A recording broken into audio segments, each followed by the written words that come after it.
Subscribe now and press the bell icon. Never miss an update. नमस्कार मित्रों, स्वागत करता हूं सभी का इस YouTube चैनल पर। साथियों, कल आपके साइकोलॉजी की जो आरबीएससी की बुक चला रखी उसकी क्लास नहीं आई थी, तो ये क्लास नंबर 7 है। इसके पहले 6 क्लास अपलोड कर चुका हूं और आपके यूनिट 4 चल रही है। इस क्लास के बाद में एक और इसकी क्लास बनने की यूनिट 4 की, क्योंकि यूनिट 4 बहुत ही महत्वपूर्ण और बड़ा टॉपिक है। तो लगभग आपके इसमें 4 क्लासें बनने वाली हैं। तो ये 7वीं क्लास है मित्रों। वंशानुक्रम के बारे में पढ़ेंगे, वातावरण के बारे में पढ़ेंगे, UP TET, MP TET, REET भर्ती, सी टेट, बहुत ही इनके लिए बहुत ही महत्वपूर्ण चीज़ें, फर्स्ट ग्रेड सेकंड ग्रेड के लिए भी। तो चलिए शुरू करते हैं वंशानुक्रम के बारे में कि वंशानुक्रम क्या होता है, इसका क्या महत्व है, इसके कौन कौन से सिद्धांत है, वातावरण का इसके साथ क्या संबंध है, वातावरण का क्या महत्व है, वातावरण क्या होता है, सभी चीज़ों का आंसर आपको इस वीडियो में मिलेगा। साथियों, आप वीडियो को पूरा देखें। तो देखते हैं पहले वंशानुक्रम को। तो मित्रों देखो, वंशानुक्रम का सीधा सा मतलब है कि बालक को जो पैतृक गुण, जो उसके पीढ़ियाँ हैं, जो उसके पीढ़ियों के गुण उसमें ट्रांसफ़र होते हैं, उसको ही आप वंशानुक्रम कह सकते हो, चाहे वो मानसिक हो, चाहे वो शारीरिक रूप से प्राप्त हो। साथियों देखिए, जैसे बालक का रंग है, रूप है, आकृति है, विद्वता मतलब उसकी बुद्धि वगैरह है इत्यादि, जो उसको पूर्वजों से, माता पिता से मिलता है, वो मानसिक रूप में प्राप्त हो सकता है या शारीरिक रूप में प्राप्त हो सकता है। तो साथियों, इसको ही कहा जाता है वंशानुक्रम भी कह दो, आनुवांशिकता कह दो, पैतृकता, वंश परंपरा, कई नामों से इसको जाना जाता है। अब देखिए, आप ये चीज़ एग्ज़ाम में नहीं, ये नॉर्मली चीज़ें हैं, आपको ये पहले से भी नॉलेज थी। साथियों, बात करें वंशानुक्रम की प्रक्रिया के बारे में, प्रोसेस ऑफ हेरिडिटी, तो मित्रों यहाँ से एग्ज़ाम में प्रश्न बनने का चांस है। मानव शरीर कोशिकाओं से मिलकर बना होता है। इसी शरीर का आरंभ, नोट करके लिख लीजिए, मानव शरीर का आरंभ, यहाँ तक लिख लीजिए, मानव शरीर का आरंभ केवल एक कोशिका से होता है, जिसे संयुक्त कोश या जाइगोट कहते हैं। क्या कहते हैं? जाइगोट इसको कहा जाता है। तो साथियों, बहुत ही महत्वपूर्ण प्रश्न बन गया, यहाँ से लिख लीजिए नोट करके कि मानव शरीर का निर्माण जाइगोट से मिलकर होता है। और जाइगोट क्या होता है? एक कोशिका होती है जाइगोट। साथियों क्लियर रखें सभी। यह जाइगोट 2 उत्पादक कोशिकाओं का योग होता है, जिसमें एक कोशिका तो माता पिता की होती है, जिसे पितृ कोशिका कहते हैं, और एक कोशिका होती है माता की, जिसे क्या कहते हैं? मातृ कोशिका कहते हैं। तो मतलब जो पिता की कोशिका है और जो माता की कोशिका है, जब ये आपस में मिल जाती है तो फिर वहाँ पर एक नई कोशिका बनती है, जिसको जाइगोट के नाम से जाना जाता है। साथियों लिख लीजिए इसको अच्छी तरह से। साथियों, माता और पिता की प्रत्येक कोशिका में 23 गुणसूत्र होते हैं। 23 गुणसूत्र माता की कोशिका में होते हैं और 23 गुणसूत्र पिता की कोशिका में होते हैं, और ये मिलकर संयुक्त कोशिका जाइगोट में गुणसूत्रों के 23 जोड़े बनाते हैं। मतलब देखिए, 23 गुणसूत्र यहाँ, 23 गुणसूत्र यहाँ, ये आपस में मिल गए तो क्या हो गए? संयुक्त रूप से जो जाइगोट बना था ना, संयुक्त कोशिका जिसको कहा जाता है, तो उसके 23 जोड़े बना लिए उनमें। अब इन गुणसूत्रों पर जीन विद्यमान होते हैं मित्रों। जो गुणसूत्र होते हैं मानव में के अंदर, जो गुणसूत्र होते हैं उन पर क्या होते हैं? जीन। इंपॉर्टेंट चीज़ें हैं, रीट के एग्जाम में पिछली बार भी यहाँ से प्रश्न आया था मित्रों, जिसमें उसके वंश की असंख्य परंपराएं, विशेषताएं निहित होती है। प्रत्येक गुणसूत्र में अनेक जीन होते हैं और प्रत्येक जीन में किसी न किसी पैतृक या विशेषता को निर्धारित करता है। इसलिए इन जीन को वंशानुक्रम निर्धारक भी कहते हैं। क्या कहते हैं? वंशानुक्रम निर्धारक। नोट करके लिख लीजिए, जीन को वंशानुक्रम निर्धारक भी कहा जाता है। जीन किसमें विद्यमान होते हैं? गुणसूत्रों में विद्यमान होते हैं। और इन जीनों का संबंध किससे होता है? पैतृक गुणों से इनका संबंध होता है। यही जीन शारीरिक और मानसिक गुणों को एक पीढ़ी से दूसरी पीढ़ी को पहुंचाते हैं। तो देखिए, अगर प्रश्न आता है कि शारीरिक या मानसिक गुणों का हस्तांतरण एक पीढ़ी से दूसरी पीढ़ी तक पहुंचाने का कार्य किसके द्वारा किया जाता है, तो आपका आंसर रहेगा जीन के द्वारा। किसके द्वारा? जीन के द्वारा। राइट, नोट करके लिख लीजिए इसको भी आप। मित्रों, व्यक्ति को वंशानुक्रम की प्रक्रिया द्वारा अपने पूर्वजों के शारीरिक और मानसिक गुण प्राप्त होते हैं। कुछ गुण शारीरिक भी प्राप्त होते हैं और कुछ गुण मानसिक भी प्राप्त होते हैं, परंतु यह भी देखा गया है कि विद्वान माता पिता का बालक भी अल्प बुद्धि हो जाता है और जो शारीरिक लक्षणों में भी उनमें भिन्नता पाई जाती है। अल्प बुद्धि जो माता पिता है उनका बालक भी प्रतिभाशाली हो जाता है। तो ऐसा क्यों होता है? देखिए, ये एक पीढ़ी से दूसरी पीढ़ी में भिन्नता के कारण होता है। ये भिन्नता कम हो सकती है या अधिक हो सकती है। देखिए मित्रों, वंशानुक्रम के नियम तथा सिद्धांतों पर आधारित ये चीज़ें होती है और कुछ वंशानुक्रम के जो नियम हैं वो निम्नलिखित है। कौन कौन से नियम हैं?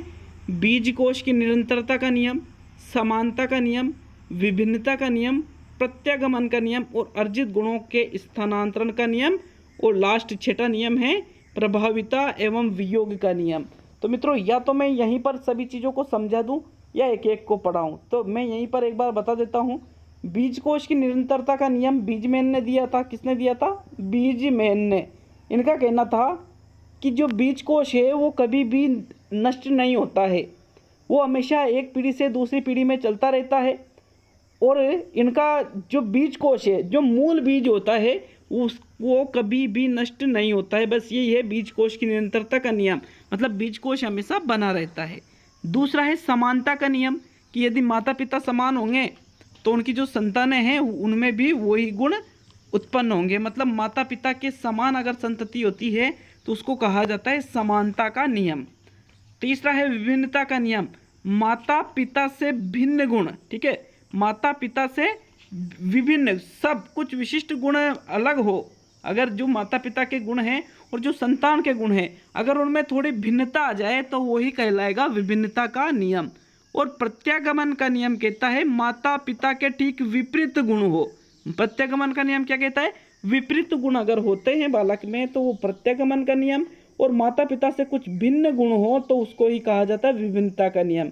विपरीत का मतलब जिसे अल्प बुद्धि माता पिता की संतान का प्रतिभाशाली होना, ये कहलाता है प्रत्यागमन का नियम। मतलब बिल्कुल विपरीत, प्रतिभाशाली माता पिता का संतान का अल्प बुद्धि होना, तो ये विपरीत। तो जो बिल्कुल माता पिता से विपरीत गुण हो तो उसको प्रत्यागमन का नियम, और जो थोड़ी मात्रा में भिन्न हो उसको विभिन्नता का नियम कहेंगे। अर्जित गुणों के स्थानांतरण का नियम, मित्रों ये जो नियम है ये कहता है कि जो गुण माता पिता द्वारा अर्जित कर लिए जाते हैं वो आगे की पीढ़ियों में भी स्थानांतरित हो जाते हैं। जैसे यहाँ पर एक प्रयोग किया गया कि भाई जैसे जिराफ है, अब जिराफ के पहले के समय में जिराफ के जो गर्दन थी वो घोड़े के बराबर थी, लेकिन परिस्थितिवश धीरे धीरे उनकी जो गर्दन है वो लंबी हो गई, और वर्तमान में जो संतति उनकी जन्म लेती है वो जन्म से ही उसमें लंबी गर्दन पाई जाती है। तो मतलब जो गुण माता पिता द्वारा अर्जित कर लिए जाते हैं और यदि उनका पीढ़ी दर पीढ़ी स्थानांतरण होता रहे तो उसको ही अर्जित गुणों के स्थानांतरण का नियम कहते हैं। और छठा है प्रभाविता एवं वियोग का नियम। तो प्रभाविता एवं वियोग का नियम कहता है मित्रों कि मनुष्य के अंदर जो गुण होते हैं यदि संतान में उन गुणों का प्रभाव दिखाई देता है तो वो तो प्रभाविता के नियम, मतलब जो गुण प्रकट हो जाते हैं वो तो प्रभाविता का नियम। और वियोग का नियम कहता है कि जो गुण प्रकट नहीं होते हैं लेकिन पीढ़ी दर पीढ़ी चलते रहते हैं और दो अलग अलग गुण मिलकर एक नया गुण बना लेते हैं तो उसको वियोग का नियम कहा जाता है। तो मित्रों ये थे वंशानुक्रम के कुछ प्रचलित नियम। मैंने आपको वो चीज़ें बता दी है जो आप पढ़ने वाले थे, ये सभी चीज़ें मैंने आपको अच्छी तरह से बता दी है। तो आप एक बार इस बुक को मैंने सभी के पास बुक डाल रखी है, डिस्क्रिप्शन बॉक्स में और कमेंट बॉक्स में भी मैं बुक डाल दूंगा, आप इन चीज़ों को वापस पढ़ लीजिए साथियों। अब बात करने वाले हैं मानव विकास पर वंशानुक्रम का प्रभाव, कि मानव विकास पर वंशानुक्रम का क्या क्या प्रभाव पड़ता है। तो साथियों बहुत सारे प्रभाव है। पहला प्रभाव आता है, लिख लीजिए, टॉपिक डालिए एक बार, तो मानव विकास पर वंशानुक्रम का प्रभाव। फर्स्ट प्रभाव लिखिए मूल शक्तियों पर प्रभाव। तो मूल शक्तियों पर प्रभाव इतना ही लिखना है, ज़्यादा कुछ लिखना नहीं है। बालक की मूल शक्तियाँ इसके वंशानुक्रम पर ही निर्भर करती है, यह मत थांडाइक ने दिया। थांडाइक ने 50 जुड़वा बच्चों की समानता जानने के लिए उनका अध्ययन 6 प्रकार की मानसिक परीक्षाओं के आधार पर किया था। तो इसमें लिख लीजिए मूल शक्तियों पर प्रभाव, ये वंशानुक्रम का प्रभाव है। तो लिखिए इसमें प्रयोग थॉर्नडाइक द्वारा किया गया, इतना लिख लीजिए, प्रयोग थॉर्नडाइक द्वारा किया गया। बालक की मूल शक्तियाँ इसके वंशानुक्रम पर निर्भर करती है, यही आपको लिख लेना है। दूसरा है शारीरिक लक्षणों पर प्रभाव। तो शारीरिक लक्षणों पर प्रभाव, इसके बारे में कार्ल पियर्सन ने बताया है, तो लिख लीजिए, इसके बारे में कार्ल पियर्सन ने बताया। तो कार्ल पियर्सन ने क्या कहा कि यदि माता पिता की लंबाई अधिक है तो बालकों की लंबाई भी अधिक होगी, और माता पिता की लंबाई कम हो तो उनके जो बालक बालिकाएं हैं उनकी लंबाई भी कम होगी। ये भी किसके कारण होता है? ये भी वंशानुक्रम के कारण होता है। ये प्रभाव बताया कार्ल पियर्सन द्वारा। लिख लीजिए मित्रों इसको, शारीरिक लक्षणों पर भी वंशानुक्रम का प्रभाव पड़ता है। नेक्स्ट देखिए, बुद्धि पर प्रभाव। बुद्धि पर क्या प्रभाव पड़ता है वंशानुक्रम का? गार्डर्ड के द्वारा ये विचार दिया गया था। लिख लीजिए, विचार गार्डर्ड के द्वारा दिया गया। इन्होंने कहा था कि तीव्र बुद्धि माता पिता की संतान तीव्र बुद्धि और मंद बुद्धि माता पिता की संतान मंद बुद्धि होती है। अनेक परिवारों का इतिहास बुद्धि पर वंशानुक्रम के इसके प्रभाव को दर्शाता है। उसने यह बात कालीकोक नामक सैनिक के वंशजों का अध्ययन करके सिद्ध की। तो इसमें नोट करके सिर्फ ये लिखना है, बुद्धि पर प्रभाव जो वंशानुक्रम का पड़ता है, लिखिए विचार गार्डर्ड द्वारा दिया गया। मंद बुद्धि की संतान मंद बुद्धि और तीव्र बुद्धि की संतान तीव्र बुद्धि। इन्होंने अध्ययन था कालीकोक नामक सैनिक के वंशजों का अध्ययन करके। ये भी आपको नोट करके लिखना है। नेक्स्ट, वंशानुक्रम का प्रभाव आता है प्रजाति की श्रेष्ठता का प्रभाव। क्लिन वर्ग का मत है कि बुद्धि की श्रेष्ठता का कारण प्रजाति है। उसके अनुसार अमेरिका की श्वेत प्रजाति निग्रो प्रजाति से श्रेष्ठ है। हमारे देश में भी ब्राह्मण प्रजाति को अन्य प्रजातियों से श्रेष्ठ माना जाता रहा है। तो ये भी किसके कारण होता है मित्रों? ये भी वंशानुक्रम के कारण होता है, ऐसा क्लिन वर्ग का मानना था। तो लिखिए, मत क्लिन वर्ग द्वारा प्रस्तुत किया गया। बस इतना ही आपको लिख लेना है। प्रजाति की श्रेष्ठता पर प्रभाव किसका? वंशानुक्रम का। पांचवा है व्यावसायिक कुशलता पर प्रभाव। ये बताया था मित्रों केटल ने। केटल ने क्या कहा कि व्यावसायिक कुशलता का मुख्य कारण भी वंशानुक्रम है। उन्होंने यह निष्कर्ष अमेरिका के 885 वैज्ञानिकों के परिवारों का अध्ययन करने के पश्चात निकाला, जिसमें उसने बताया कि इन परिवारों में से 215 व्यवसायी वर्ग, 1/2 उत्पादक वर्ग और केवल 1/4 कृषि कार्य करने वाले थे। तो मित्रों ये किसके द्वारा प्रस्तुत किया गया? रेमंड केटल के द्वारा ये मत प्रस्तुत किया गया था। तो ये वंशानुक्रम का प्रभाव है साथियों ये। नेक्स्ट देखेंगे, सामाजिक पहलू पर क्या प्रभाव डालता है वंशानुक्रम। विनशिप का मत है। यहाँ पर मत किसके द्वारा दिया गया? विनशिप के अनुसार इन्होंने कहा था कि प्रतिष्ठित और गुणवान माता पिता की संतान प्रतिष्ठा प्राप्त करती है। वह इस निष्कर्ष पर रिचर्ड एडवर्ड के परिवार का अध्ययन करके पहुंचा, जिसने रिचर्ड की पत्नी एलिजाबेथ भी उसी के समान थी। इन दोनों के वंशजों ने विधानसभा के सदस्यों, महाविद्यालयों के अध्यक्षों और उपराष्ट्रपति के पद जैसे प्रतिष्ठित पद प्राप्त किए थे साथियों। तो इनका कहना था कि वंशानुक्रम का सामाजिक पहलू पर भी प्रभाव पड़ता है, विनशिप के अनुसार है साथियों ये। नेक्स्ट देखेंगे चरित्र पर प्रभाव। चरित्र पर भी वंशानुक्रम का प्रभाव पड़ता है।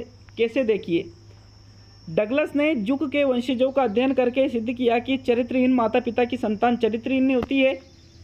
इस परिवार की 5 पीढ़ियों के वंशजों में लगभग 1000 से अधिक व्यक्तियों में से 300 बाल्यावस्था में ही मर गए, 310 ने दरिद्र गृहों में जीवन व्यतीत किया, 440 रोग के कारण मर गए और 130 दंड प्राप्त करने वाले अपराधी थे और केवल 20 ने अपना कोई व्यवसाय करना सीखा। तो मित्रों जो चरित्र मतलब वंशानुक्रम से चलता आ रहा है वो वंशानुक्रम के कारण ही होता है, ऐसा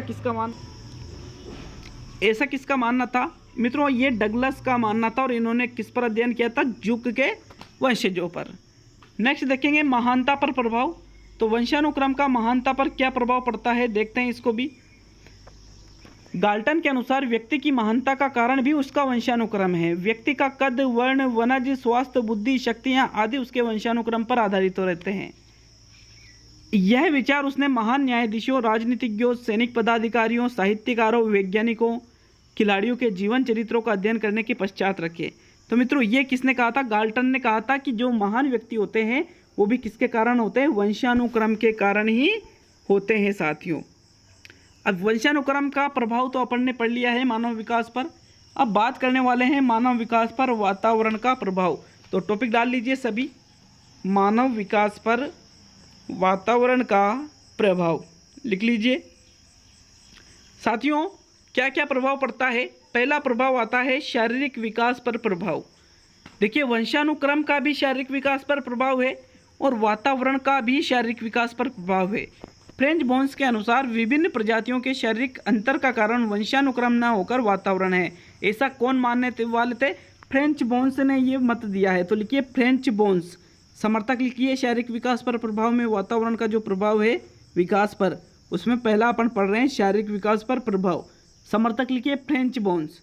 इन्होंने अनेक उदाहरण दिए थे और ये उदाहरण देकर के इन्होंने सिद्ध किया था कि जो जापानी और यहूदी अमेरिका में अनेक पीढ़ियों से निवास कर रहे हैं, उनकी लंबाई भौगोलिक वातावरण के कारण बढ़ गई है। तो ये वंशानुक्रम के कारण न होकर, पहले उनकी लंबाई कम थी लेकिन जब वो लगातार अमेरिका में रहे तो फिर वहाँ पर उनकी लंबाई बढ़ गई। ये किसके परिणाम स्वरूप हुआ? वातावरण के परिणाम स्वरूप हुआ साथियों। ये दूसरा देखेंगे मानसिक विकास पर प्रभाव वातावरण का क्या पड़ता है। देखिए गॉर्डन का मत है कि उचित सामाजिक और सांस्कृतिक वातावरण न मिलने के कारण मानसिक विकास की गति धीमी हो जाती है। अलग थलग वातावरण में रहने से रामू भेड़िया का केस, अमाला और कमाला का केस, काशपर होजर का केस आदि के उदाहरणों से यह सिद्ध हो जाता है कि उचित वातावरण न मिलने से बौद्धिक विकास की गति बहुत धीमी हो जाती है और उचित वातावरण मिलने से बौद्धिक विकास की गति तेज हो जाती है। साथियों ये रामू भेड़िए का केस, अमाला कमाला का केस, काशपर होजर का केस, इन उदाहरणों के द्वारा गॉर्डन ने ये बताया कि मानसिक विकास पर प्रभाव किसका पड़ता है? वातावरण का पड़ता है। साथियों अगर वातावरण अच्छा रहेगा तो मानसिक विकास अच्छा होगा। साथियों यहाँ पर नेक्स्ट तीसरा विकास, जो तीसरा प्रभाव है वो पड़ता है प्रजाति की श्रेष्ठता पर प्रभाव। तो ये भी वातावरण पर पड़ता है। वातावरण का जो प्रभाव है ये भी पड़ता है कि जो प्रजाति की श्रेष्ठता है वो भी किसके कारण होती है? वातावरण के कारण। क्लार्क के अनुसार कुछ प्रजातियों की श्रेष्ठता का कारण वंशानुक्रम न होकर वातावरण है। ये बात उसने अमेरिका के कुछ गोरे एवं निग्रो लोगों की बुद्धि परीक्षा लेकर सिद्ध की। निग्रो प्रजाति की बुद्धि का स्तर इसलिए निम्न है क्योंकि उनको अमेरिका की श्वेत प्रजाति के समान शैक्षिक, सांस्कृतिक और सामाजिक वातावरण उपलब्ध नहीं है। इसलिए जो निग्रो प्रजाति है वो कम बुद्धि रखती है और जो श्वेत प्रजाति है वो ज़्यादा बुद्धि रखती है, ऐसा क्लार्क का मानना था। नेक्स्ट चौथा प्रभाव देखेंगे अनाथ बालकों पर प्रभाव। समाज कल्याण केंद्रों में अनाथ और परावलंबी बालक आते हैं। वे साधारणतः निम्न परिवारों के होते हैं। केंद्रों पर उनका अच्छी विधि द्वारा और उचित वातावरण में पालन किया जाता है और उनके साथ अच्छा व्यवहार किया जाता है तो अपने माता पिता से अच्छे सिद्ध हो सकते हैं। साथियों वातावरण का प्रभाव अनाथ बालकों पर भी पड़ता है। अगर अनाथ बालक है इधर उधर भटकता रहेगा तो उसको उचित वातावरण नहीं मिलेगा और अगर उसको किसी अच्छे संस्थान में डाल दिया तो हो सके वो उसके जो माता पिता है उससे भी अच्छा बन जाए। नेक्स्ट देखेंगे जुड़वा बच्चों पर प्रभाव। जुड़वा बालकों के शारीरिक लक्षणों, मानसिक शक्ति और शैक्षिक योग्यताओं में अत्यधिक समानता होती है। न्यूमैन और फ्रीमैन और होलजिंगर ने 20 जोड़े जुड़वा बालकों को अलग अलग वातावरण में रखकर उनका अध्ययन किया। बड़े होने पर इन जुड़वा बालकों में बहुत असमानता पाई गई। यह असमानता उनकी सोच, बुद्धि और व्यवहार गुणों से संबंधित थी। तो मित्रों अगर जो जुड़वा बालक है उनको अलग अलग वातावरण में आप रख लेते हो तो उनमें अलग अलग गुण विकसित हो जाते हैं। तो मित्रों जुड़वा बच्चों पर भी वातावरण का प्रभाव पड़ता है। नेक्स्ट देखते हैं व्यक्तित्व पर प्रभाव। क्या प्रभाव है व्यक्तित्व पर वातावरण का? कूले का मत है कि व्यक्तित्व के निर्माण में वंशानुक्रम की अपेक्षा वातावरण का अधिक प्रभाव पड़ता है। व्यक्ति अच्छे वातावरण में रहकर व्यक्तित्व का निर्माण करके महान बनता सकता है। व्यक्ति का चरित्र भी काफ़ी सीमा तक वातावरण पर ही निर्भर करता है। देखिए अगर आप भारत में रहते हैं और किसी अच्छे गांव में रहते हैं जहां पर आपको शुरू से ही एक अच्छा वातावरण मिला है तो आप यकीन मानिए आपका चरित्र बहुत ही अच्छा रहेगा। और आप यदि आपका जन्म अमेरिका में हुआ तो वहाँ की जो संस्कृति है उसको देखकर और आप कभी अगर भारत आ जाते हैं तो आपको ऐसा लगेगा कि यार इसका चरित्र कैसा है। साथियों व्यक्तित्व पर प्रभाव भी वातावरण पर बहुत ही ज़्यादा पड़ता है। अगला देखेंगे वंशानुक्रम एवं वातावरण का संबंध। क्या क्या संबंध है मित्रों वंशानुक्रम और वातावरण का? मैं नॉर्मली बता देता हूँ, आपको पढ़कर ही बताऊँगा, समझाऊँगा भी है। टॉपिक डाल लीजिए वंशानुक्रम और वातावरण का संबंध। तो साथियों देखिए वंशानुक्रम और वातावरण का गहरा संबंध होता है। मानव विकास में आप वंशानुक्रम और वातावरण के प्रभाव को अलग अलग नहीं कर सकते। ये दोनों एक दूसरे के विरोधी नहीं है मित्रों, नोट करके लिखिए। वंशानुक्रम और वातावरण एक दूसरे के पूरक माने जाते हैं। जैसे एक स्वस्थ बीज है, बीज बिल्कुल स्वस्थ है, अच्छा है, वो स्वस्थ पौधा कब बनेगा? जब उसको अच्छा वातावरण मिलता है। लेकिन मान लीजिए बहुत ही अच्छा वातावरण है और अगर बीज ही स्वस्थ नहीं है तो क्या वो पौधा स्वस्थ बन पाएगा? नहीं बन पाएगा। तो मतलब सीधी सी चीज़ है कि वंशानुक्रम और वातावरण दोनों का गहन एक दूसरे से संबंध होता है। साथियों, ये क्लियर नहीं है कि भाई जो वातावरण है, जो वंशानुक्रम है, इसमें मानव विकास में जो ज़्यादा योगदान है वो वंशानुक्रम का है या वातावरण का है। ये अलग अलग चीज़ें, बहुत सारे मनोवैज्ञानिक इसमें जो कि भाई विकास में वंशानुक्रम का महत्व ज़्यादा मानते हैं, बहुत सारे वातावरण का महत्व ज़्यादा मानते हैं।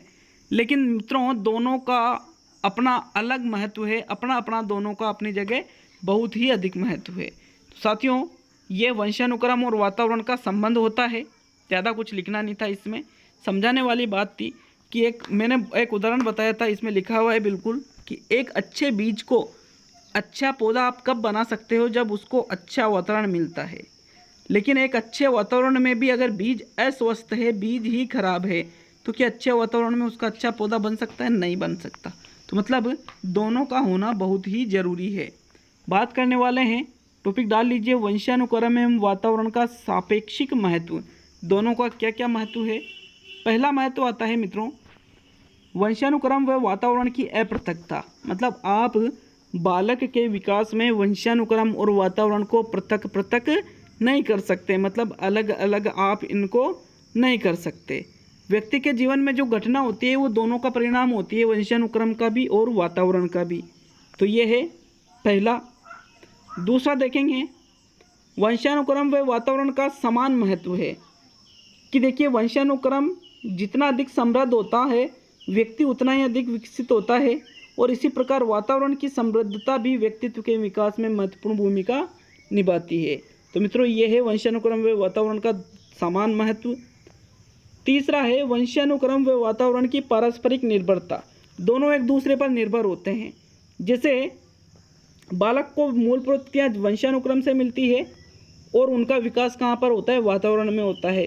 यदि बालक में बौद्धिक योग्यता नहीं है तो अच्छे से अच्छे वातावरण भी उसका मानसिक विकास नहीं कर सकता। और इसी प्रकार बौद्धिक योग्यता वाला है बालक में बौद्धिक योग्यता है, लेकिन उसको वातावरण प्रतिकूल मिल गया तो वहाँ पर भी वो अपना मानसिक विकास नहीं करता। मतलब ये दोनों एक दूसरे पर निर्भर होते हैं। नेक्स्ट लिखिए, वंशानुक्रम व वातावरण के प्रभाव में अंतर करना असंभव है।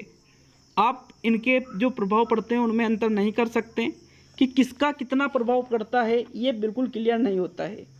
व्यक्ति के जीवन और विकास पर प्रभाव डालने वाली प्रत्येक बात वंशानुक्रम और वातावरण के क्षेत्र में आ जाती है, पर ये बातें इतने जटिल रूप में संयुक्त रहती है कि बहुधा वंशानुक्रम और वातावरण के प्रभावों में अंतर करना असंभव हो जाता है। आप अंतर इनमें नहीं कर सकते। अगला देखेंगे, मानव वंशानुक्रम व वातावरण की उपज है। देखिए बालक का विकास वंशानुक्रम और वातावरण का संबंध योगात्मक नहीं होता, बल्कि कैसा होता है? गुणात्मक होता है। गुणात्मक कि मानव का विकास वंशानुक्रम इनटू वातावरण का गुणनफल है, योगात्मक नहीं है मित्रों।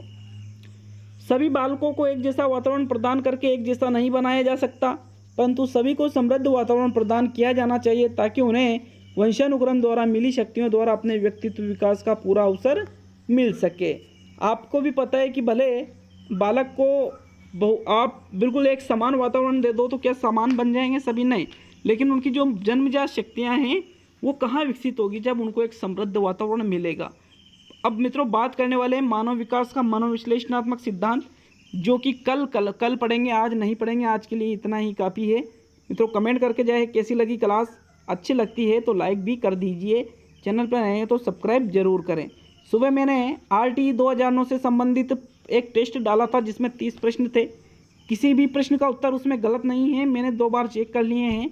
अब वो आपने अगर अलग पढ़ रखे हैं तो वो आपने गलत पढ़ रखे हैं। मिलते हैं अगले वीडियो में। बहुत बहुत धन्यवाद सभी का।